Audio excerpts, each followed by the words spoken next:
اعوذ باللہ من الشیطان الرجیم، بسم اللہ الرحمن الرحیم۔ آپ صلی اللہ علیہ وآلہ وسلم نے وحی کے رک جانے کے زمانے کے حالات بیان فرماتے ہوئے کہا کہ ایک روز میں چلا جا رہا تھا کہ اچانک میں نے آسمان کی طرف ایک آواز سنی اور میں نے اپنا سر آسمان کی طرف اٹھایا۔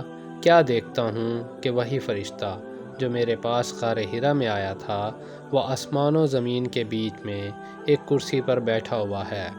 میں اس سے ڈر گیا اور گھر آنے پر میں نے پھر کمبل اوڑھنے کی خواہش ظاہر کی۔ اس وقت اللہ پاک کی طرف سے یہ آیات نازل ہوئیں: آئے لحاف اوڑھ کر لیٹنے والے، اٹھ کھڑا ہو اور لوگوں کو عذاب الہی سے ڈرا، اور اپنے رب کی بڑائی بیان کر، اور اپنے کپڑوں کو پاک صاف رکھ اور گندگی سے دور رہ۔ اس کے بعد وہی تیزی کے ساتھ پے در پے آنے لگی۔ حدیث نمبر 4، صحیح بخاری۔